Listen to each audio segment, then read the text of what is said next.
Hello बच्चों, कैसे हो? आशा करता हूँ सभी अच्छे होंगे। चलिए, आज का चैप्टर नेम है स्टैटिस्टिक्स। होता क्या है ये? Statistics is a branch of mathematics focused on collecting, organizing, analyzing, interpreting and presenting data. It involve using numerical data to understand patterns, draw conclusion and solve real world problems. Essentially is the science of learning from data. अब data होता क्या है? A data is a fact, figures or bits of information. Okay, that is known as data. Data कोई भी facts होता है, figure भी हो सकता है या कोई पार्ट हो सकता है इंफॉर्मेशन का. ठीक है, उसे क्या कहते हैं? डेटा कहते हैं. और डेटा का यूज़ कहाँ होता है? देखिए, डेटा जब when we process the data, जब डेटा को प्रोसेस किया जाता है वो इन्फॉर्मेशन बनता है. डेटा पूरी इन्फॉर्मेशन नहीं देता है. जब उसे प्रोसेस किया जाता है तब वो इन्फॉर्मेशन बनता है. और डेटा के ही दैट स्टडी हम किस में करते हैं? स्टैटिस्टिक्स में करते हैं. सबसे पहले क्या करते हैं? हम कोई भी डेटा को कलेक्ट करते हैं. ठीक है, उसके बाद ऑर्गेनाइज करते हैं. ऑर्गेनाइज इन द सेंस कि किसी टेबल्स में या ग्राफ के रूप में हम उसे ऑर्गेनाइज करते हैं. फिर एनालाइज मीन्स कि स्टैटिस्टिक्स के कुछ मेथड की उस डेटा में हम सॉल्व करते हैं कि कोई मीन या एवरेज फाइंड आउट करते हैं डेटा में. ठीक है, अगर मैं क्लास कर रहा हूँ तो एवरेज यहाँ पे कितने स्टूडेंट पास होते हैं. ठीक, और उसके बाद इंटरप्रेटिंग में हम उसका कंक्लूज़न निकालते हैं उस डेटा से और आखिरी में उसे प्रेजेंट करते हैं. और ये डेटा ये कहाँ पे यूज़ होता है? कोई भी अगर हम कहें, अगर आपने देखा होगा कि गवर्नमेंट जो भी बजट लेके आती है, ठीक है, तो उसमें डेटा का ही यूज़ किया जाता है कि पहले कितना बजट हमारा खर्चा हुआ था या कितनी पॉपुलेशन बढ़ गई है और किस स्कीम्स में we have to put the money, कहाँ पे हमें कितनी स्कीम्स में कितना पैसा किसको देना है या कितनी बसेस चलानी, कितने ट्रेन्स किस रूट में चलाना है. ठीक है, all that with the help of the data. और इसका स्टडी किस में किया था? स्टैटिस्टिक्स में. ठीक है, अब इसको ग्राफिकल रिप्रेजेंटेशन ऑफ डेटा, ठीक है, किस किस रूप में होता है? ठीक है, जो ये तुम्हारा है ऑर्गेनाइज करने के लिए टेबल्स के रूप में हो सकता है और ग्राफ के में. और ग्राफ में कौन सा होता है? बार ग्राफ, हिस्टोग्राम और फ्रीक्वेंसी पॉलीगॉन. ये दोनों तो एक जैसे ही होते हैं, लेकिन ये और इसमें क्या डिफरेंस है? देखिए, बार ग्राफ डिस्क्रीट होता है, ठीक है, अनग्रुप्ड होता है. ठीक है, जबकि हिस्टोग्राम ग्रुप्ड होता है और कंटिन्यूस होता है. बार ग्राफ में ये बेसिकली आपके कंपेयर करने के लिए यूज़ किया जाता है. जैसे कोई कलर हो गया या कोई टीम कितनी बार जीती, that time we are using the bar graph. और इसमें ग्राफ के बीच में एक गैप होता है, जबकि हिस्टोग्राम में कंटिन्यूस बार ग्राफ आपस में एडजेसेंट होते हैं, ये चिपके होते हैं. ठीक है, तो ये ग्रुप में होते हैं और ये आपके अलग अलग होते हैं. तो चलिए देखते हैं सबसे पहले बार ग्राफ को कैसे ड्रॉ करते हैं.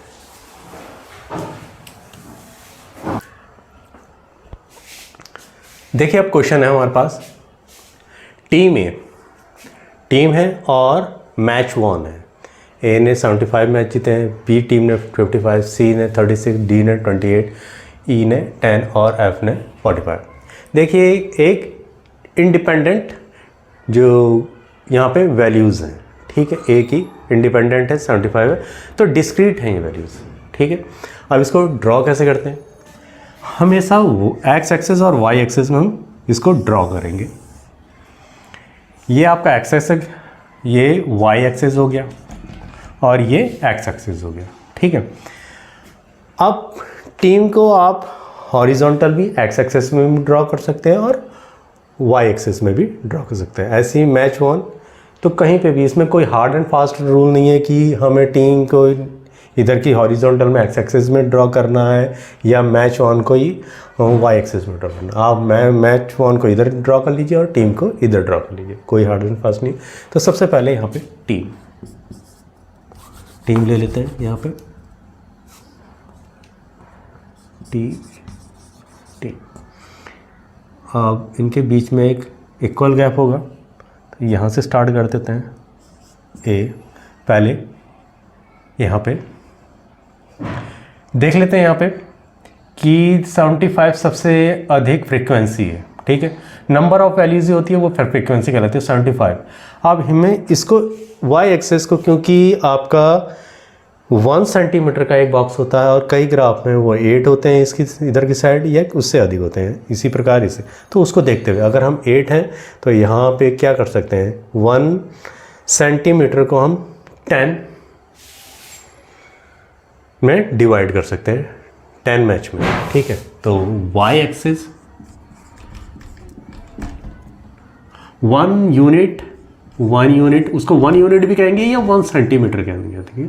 जो बॉक्स होता है वो है 1 सेंटीमीटर का या 1 यूनिट कहते हैं। और हम इसको किस में 10 पार्ट्स में डिवाइड करेंगे, तो 10 क्या हो गया यहाँ पे, 10 मैच हो गया, ठीक है। तो इक्वली 10 में ये 1, तो हमारे कितने आएंगे, 10 होगा तो 8 पार्ट आएंगे, 8 यूनिट आएगा, 2 3 4 5 6 7 8 10 20 30 40 50 60 70 80। अब क्योंकि एक्स एक्सिस में यहाँ पे आपके नेम है तो इसके लिए कोई यहाँ पे स्केल नहीं बनता है, तो ये ए हो गया। अब ए कितना है हमारा, 75 है। 75 मीन्स इसके बीच में यहाँ पे 70, तो इसके हाफ होगा तो यहाँ पे आ जाएगा, तो इधर की साइड। और जो ये ड्रॉ होता है, ये बार ग्राफ, जो ये ग्राफ है, ये बार है, इसकी जो सभी की साइज़ एक जैसी होगी और इसके बीच में गैप भी एक जैसा होगा, ठीक है। बी ले लेते हैं और इधर की साइड क्या हो गया, मैच 1,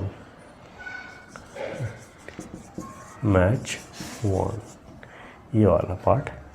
इसी प्रकार बी में कितना हो गया, 55 60 और 50 इसके बीच में आ रहा है, तो ये आ गया ये।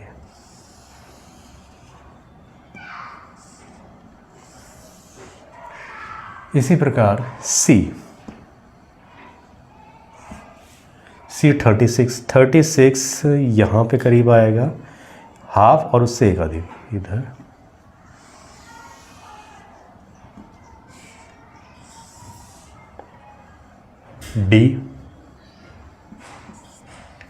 डी कितना, 28 30 इधर की साइड आएगा ऐसे।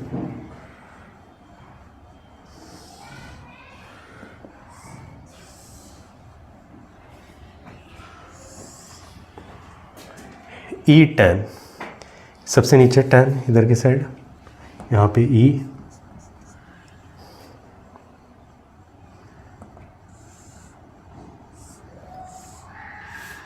फिर एफ 45, एफ आ गया, और 45 50 और 40 के बीच होगा, ये आ गया।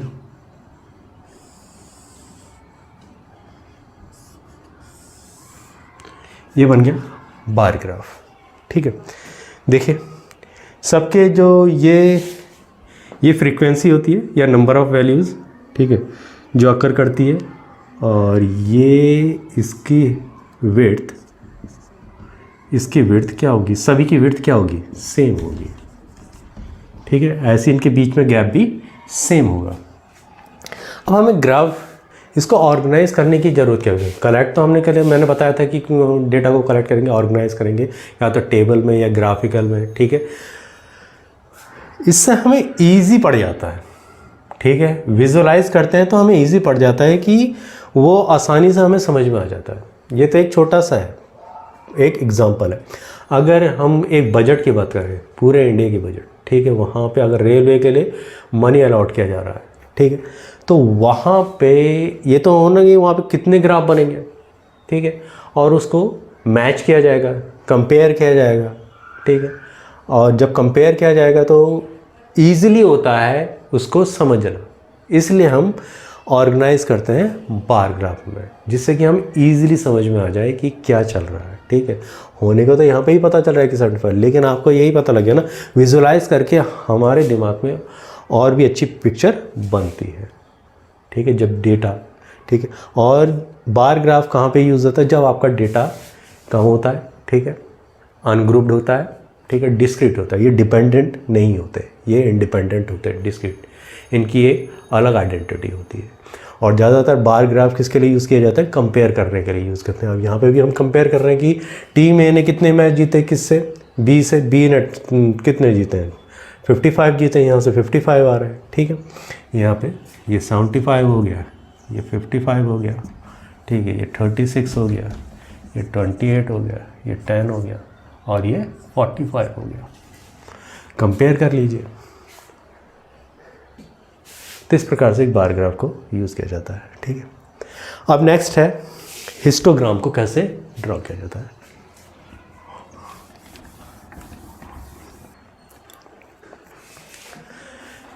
नेक्स्ट है कि ड्रॉ अ हिस्टोग्राम टेबल्स में, ठीक है। ये इंक्लूसिव है, ठीक है। यहाँ पे देखिए 50 to 60, फिर 60 to 70, ठीक है, स्टार्ट हो रहा है, फिर 70 to 80, फिर 82। ये इंक्लूसिव है, सिंपल है। अब और फ्रीक्वेंसी क्या है आपकी? 30, 25, 45, 15, 20 और 40। तो सबसे ज़्यादा फ्रीक्वेंसी 45 की। तो किस में कितने कितने में डिवाइड कर देंगे इसमें? अगर 5 में डिवाइड करते हैं तो कितना? 9 हमें यूनिट लेनी पड़ेगी, तो 9 यूनिट ले लेते हैं, 5 में डिवाइड कर देते हैं। तो सबसे पहले वाई एक्सिस में, कोई मैंने बताया था कि कोई हार्ड एंड फास्ट नहीं है, कहीं पे भी ले लीजिए। तो सबसे पहले क्लास इंटरवल देख लेते हैं। क्लास इंटरवल 50 से 60 हो रहा है, 60 से 70, ठीक है। तो सबसे पहले क्लास इंटरवल है,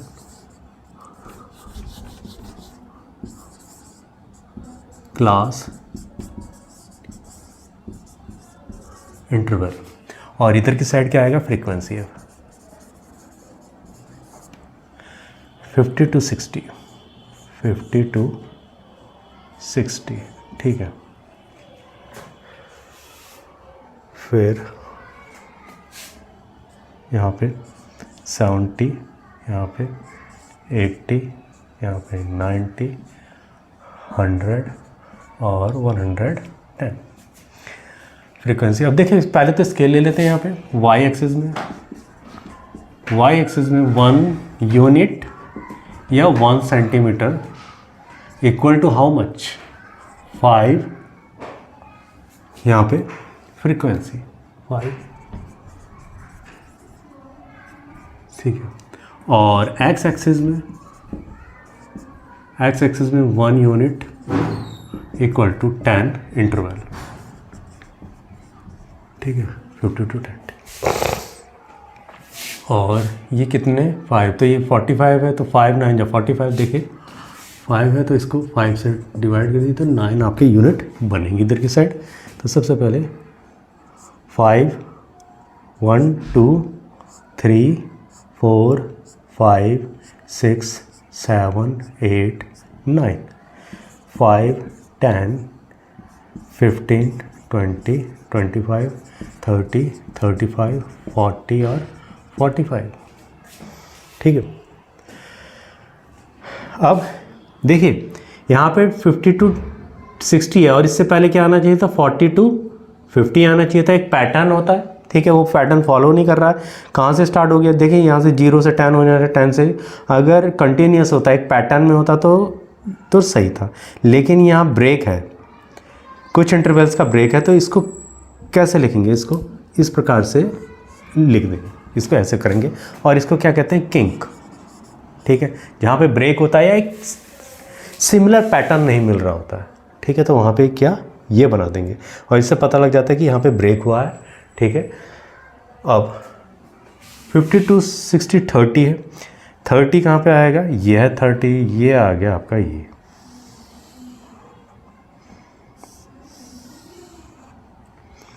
फिर 60 to 70 25 ये है।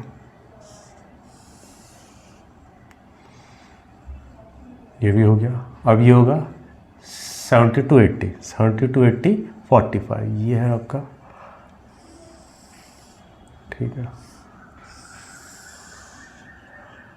फिर 80 to 90 15, 80 to 90 ये हो गया आपका 15, 80 to 90 15 ये आ गया आपका, ये भी हो गया। 90 to 100 कितना हो गया 20,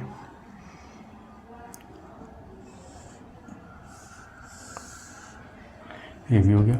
110, 100 to 110 40, ये है 40। इसको कहते हैं एक्स एक्सिस। तो ये आपका आ रहा है कहाँ पे, ये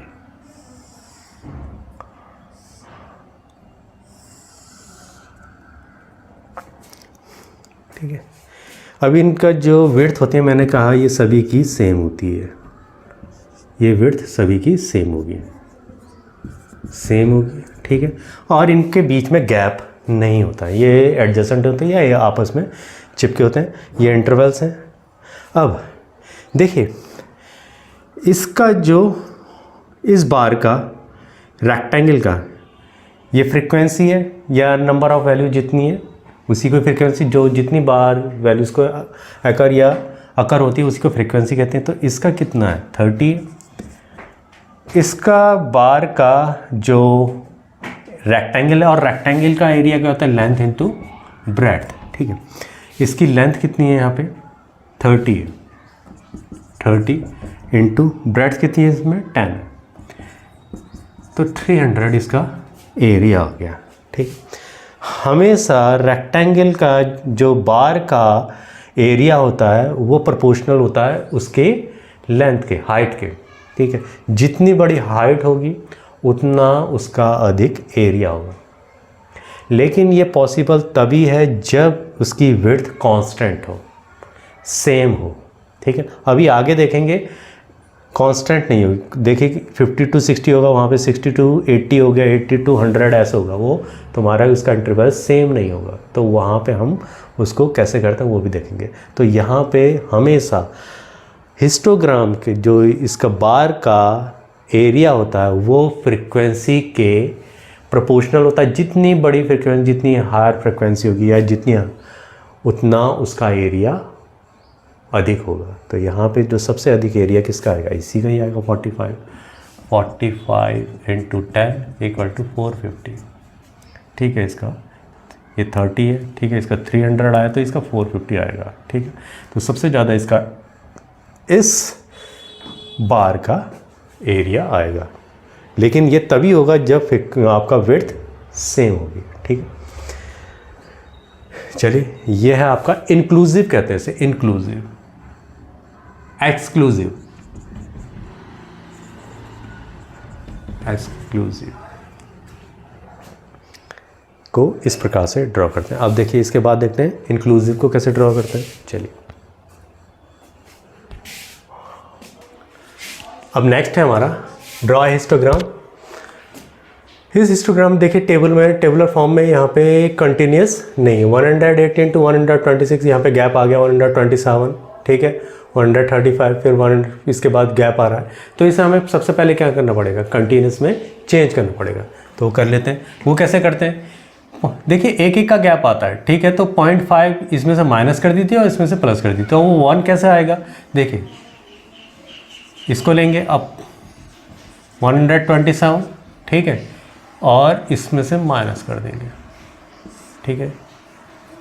इसमें से इसको माइनस कर देंगे अपॉन 2, तो ये कितना आ गया 1/2 इसमें 0.5।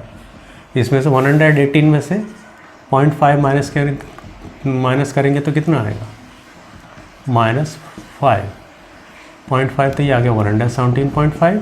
इसी प्रकार 126 में प्लस 0.5 करेंगे तो कितना आ जाएगा 126.5। ऐसी सब में करेंगे, ठीक है। तो सब इसके बाद क्या बनेगा, नई हमारी टेबल कैसे बनेगी, ये है लेंथ इन मिलीमीटर और नंबर ऑफ लीव्स। सबसे पहले आ गया 117.5 to 126.5, यही आ रहा है। फिर यहाँ पे ये इसकी अब कंटिन्यूट यही इधर की साइड आ जाएगा, ठीक है, तभी तो कंटिन्यूस होगा, और वो 135.5। ऐसे 135.5 इक्वल टू, तो ये कितना हो गया 144.5, यहाँ पे 144.5, तो इसके बाद 153.5, 153.5, तो ये कितना हो गया आगे 162.5, 162.5, तो ये आगे आ गया 171.5, 171.5, तो ये कितना आ गया 180.5, और पहले की फ्रीक्वेंसी कितनी है 5, 3, 5, 9, 12, 5, 4 और 2, ठीक है। और ये कंटिन्यूट बन गया है। अब इसको ड्रॉ कर दीजिए इसे। ये क्या हो गया, जो गैप है इंटरवल्स हैं, लेंथ इन मिलीमीटर, ठीक है। और इधर की ये एक्स एक्सिस हो गया, वाई एक्सिस में नंबर ऑफ लीव्स। तो तुम्हारा कितना है ये न्यू टेबल क्या आ गई 117.5, ये कितना आ गया 126.5,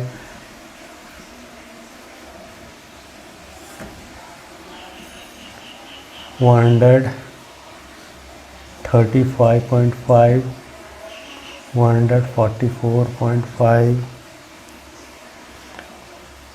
153.5, 162.5, 171.5 और 180.5। अब वही स्केल कितना बन जाएगा तुम्हारा, ये देखिए वाई स्केल का वाई एक्सिस कितना हो गया 1 सेंटीमीटर इक्वल टू, अगर इसको मैक्सिमम वैल्यू है तो इसको 6 कर, 12 को 2 से डिवाइड करते हैं 6, तो तुम्हारा किस है 2, ठीक है। तो 6 पार्ट्स बन जाएंगे, तो 2 क्या कर देते हैं इसको लीव्स, 2 लीव्स, ठीक है। ऐसी एक्स एक्सेस में कर लेना, ठीक है, 9 आ जाएगा इसका। तो सबसे पहले इसको 6 पार्ट में डिवाइड करें, 1 2 3 4 5 6, तो यहाँ पे आ गया सबसे पहले 6 पार्ट में 2 4 6 8 10 और 12। अब सबसे पहले क्या 117 और 100, तो ये कितने में 3 में, तो इसके बीच में होगा यहाँ पे कहीं, ये है यहाँ पे कहीं पे होगा, और ये ड्रॉ कर दिया। फिर 126 से 105 है, तो ये यहाँ पे कहीं होगा। फिर 9 यहाँ पे आया, ये होगा। फिर 12 मैक्सिमम यही आ रहा है। तो स्केल इस प्रकार से रहना चाहिए कि ग्राफ में हमारे आ जाए, ठीक है। जो मैक्सिमम वैल्यू है उसको उतने से डिवाइड कर दीजिए, ठीक है, तो आ जाएगा। ये तुम्हारा क्या, इसे ऐसे करना चाहिए था, तुम्हारा 6 पार्ट में डिवाइड करना, तो क्या आ जाए 6 पार्ट में 2 आ जाता है, तो ये आ गया 4, 162 4 ये आ गया आपका। और फिर गलत हो रहा है हमसे, कहीं पे छूट गया हमसे।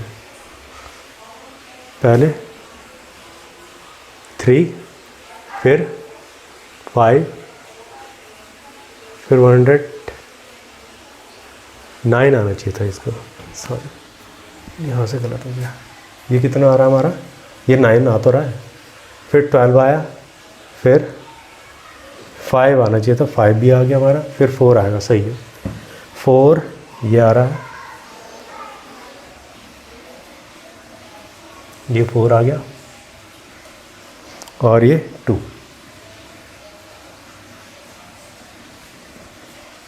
इस प्रकार से। और यहाँ पे किंक बनाएंगे, क्योंकि एक पैटर्न फॉलो नहीं हो रहा है, यहाँ पे ब्रेक हो रहा है, तो ये ऐसे इस प्रकार से हो जाएगा।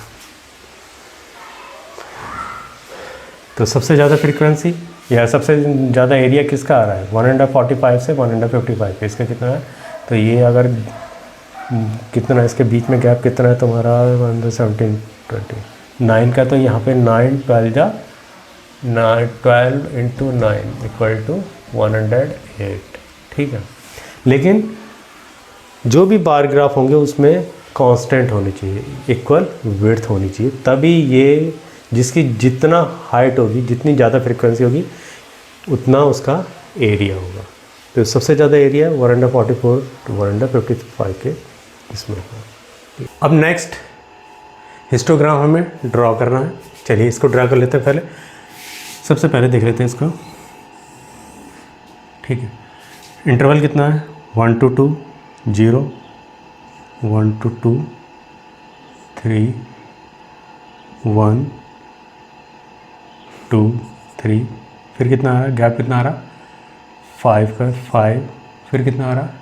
7, 2 का गैप आ रहा, फिर 10 3 का गैप आ रहा, फिर कितना आ रहा है? 10 to 15, 10 to 15, फिर 5 का गैप आ रहा है, फिर 2 का गैप आ रहा है। ठीक है, ये तो आ गया आपका age in year, age in years. इसी प्रकार number of childrens, number of children. ठीक है, ये कितना सबसे मैक्सिमम कितना? 2, तो 12 है, तो 2 का ले लेते हैं। 6 हमें बनाने पड़ेंगे, 1 2 3 4 5 और ये 6। तो ये सबसे पहले कितना है तुम्हारा? 5। 1 to 2 का कितना है? 5, यहाँ पे 2 4 6 8 10 और 12, तो 5 तो यहाँ पे कहीं पे आएगा, ये आ गया 5। इसी प्रकार 2 से 3 कितना आ गया? 3 यहाँ पे होगा ये, और 3 से 5, 3 से 5 कितना है? 6, ये आ गया 6। इसी प्रकार 5 to 7 कितना आ रहा है? 5 to 7 12,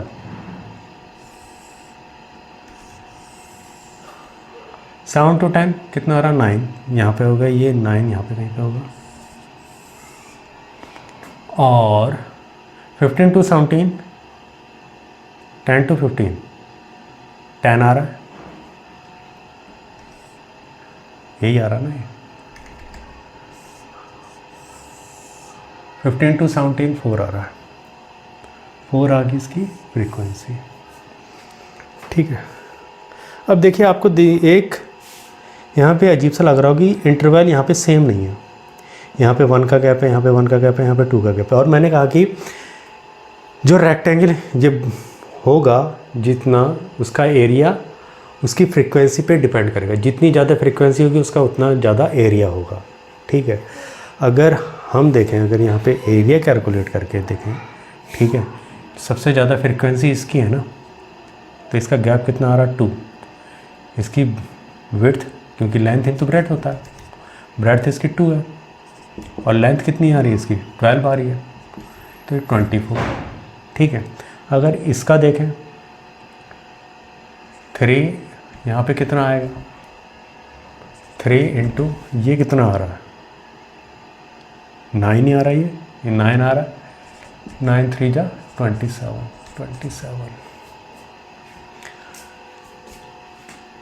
27 ये देखिए, और इसमें देखिए इसका एरिया तो जिसकी ज़्यादा फ्रीक्वेंसी उसका तो 24 आ रहा है, और उससे कम जो फ्रीक्वेंसी उसका एरिया कितना आ रहा है? 27, जो भी है यूनिट, स्क्वायर यूनिट। और जिसकी, मैंने कहा कि जिसकी फ्रीक्वेंसी जितनी अधिक होगी उसका एरिया भी उतना अधिक होगा, लेकिन उसमें एक कंडीशन मैंने कही थी कि विड्थ आपकी क्या होनी चाहिए? कांस्टेंट होनी चाहिए, मतलब कि एक समान होनी चाहिए। यहाँ पे एक समान नहीं है। ठीक है, तो यहाँ पे अब हमें इसको एक समान करने के लिए क्या करना पड़ेगा? इसको फिर से एडजस्टेड फ्रीक्वेंसी में कन्वर्ट करना पड़ेगा। तो वो कैसे करते हैं वो देख लेते हैं। सबसे पहले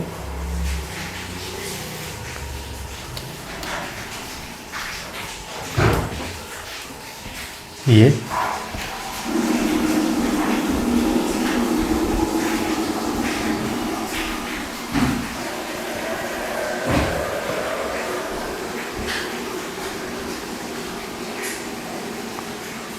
तो एडजस्टेड फ्रीक्वेंसी क्या होती है? एडजस्टेड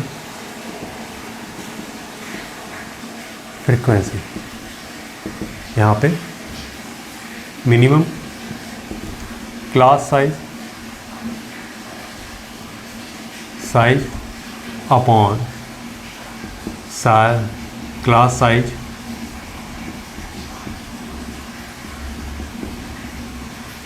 इनटू फ्रीक्वेंसी, ठीक है, ऑफ दैट क्लास। ठीक, तो यहाँ पे जिसमें एक एक इसमें तो कोई फ़र्क पड़ेगा नहीं। यहाँ पे अगर मैं निकालता हूँ मिनिमम क्लास साइज कितना है इसका, मिनिमम क्लास साइज यहाँ पे 1 आया गया, ठीक है, और फ्रीक्वेंसी कितनी है 5, ठीक है। क्लास साइज ऑफ दिस सबसे देखिए सबसे जो मिनिमम क्लास साइज है इसी का ही है या इसका, तो मिनिमम क्लास साइज हमें 1 तो सबका लेना पड़ेगा और क्लास साइज ऑफ दैट तो वही लेना पड़ेगा, ठीक है। तो इसकी फ्रीक्वेंसी इतनी आएगी 5, ठीक है। तो फिर से ड्रॉ कर लेते हैं इसको।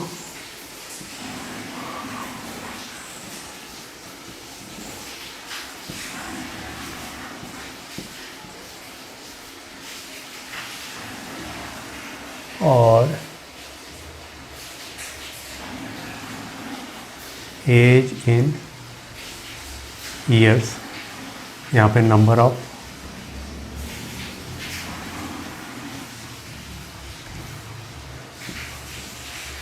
ठीक है,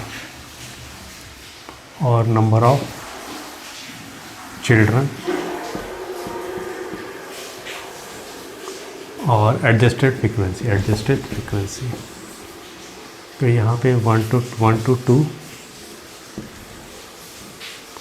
फिर 2 to 3, 3 to 5,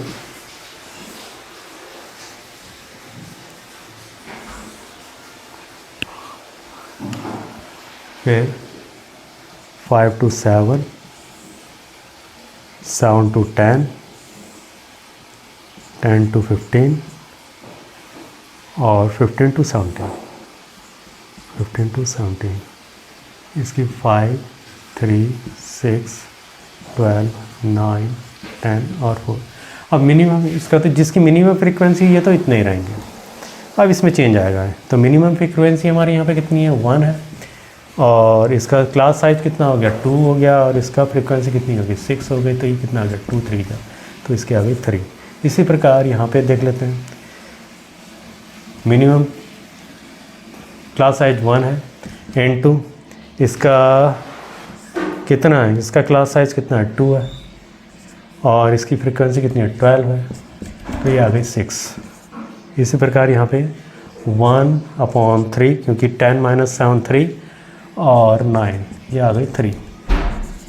इसी प्रकार 10 to ये आ गया 1/5, 5 15 - 10 क्योंकि class size of that minimum class size तो ये है 1 ही होगा, और class size of that class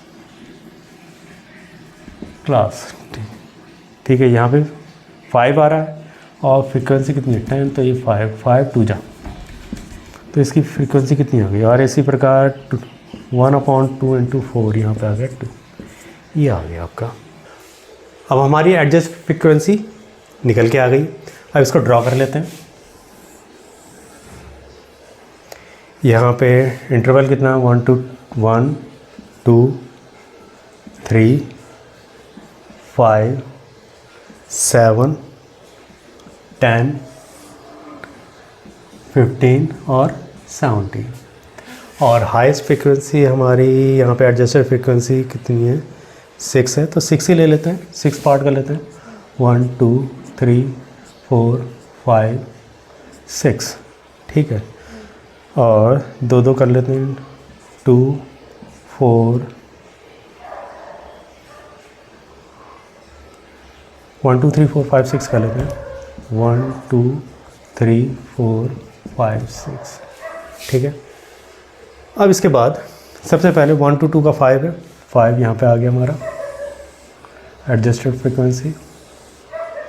फिर इसके बाद 2 to 3 3 है, ये आ गया।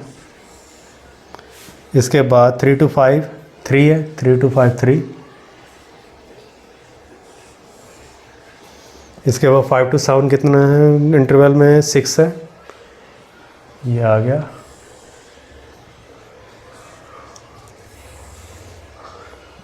फिर 7 to 10 में कितना आ गया इंटरवल में 3 आ गया।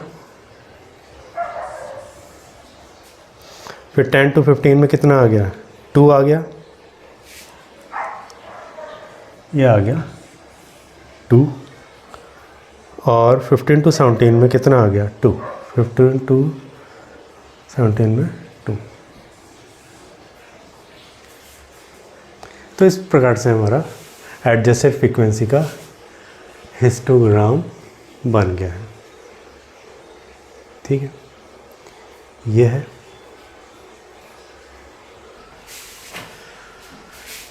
अब नेक्स्ट है फ्रीक्वेंसी पॉलीगन ड्रॉ करना। वो कैसे करेंगे? यहाँ पे हमें क्लास इंटरवल दिया गया है, उसकी फ्रीक्वेंसी दी गई है। अब इसमें हमें क्लास मार्क और ऐड करना पड़ेगा। क्लास मार्क होता क्या? क्लास मार्क, ठीक है। यहाँ पे एक और ऐड कर देते हैं, क्लास मार्क, ये है class mark. Lower limit plus upper limit upon 2। Lower limit कितनी है? 140 प्लस 150 अपॉन 2, तो ये कितना आ गया हमारा? 092 अपॉन 2। तो ये आ गया तुम्हारा कितना? 2 1 जा 2, 2 4 जा 8, 2 5 जा 10, 145। ठीक है, इसी प्रकार इसका कितना आएगा? 150 प्लस 160 अपॉन 2, तो ये कितना आ गया? 0 11 11 2 3,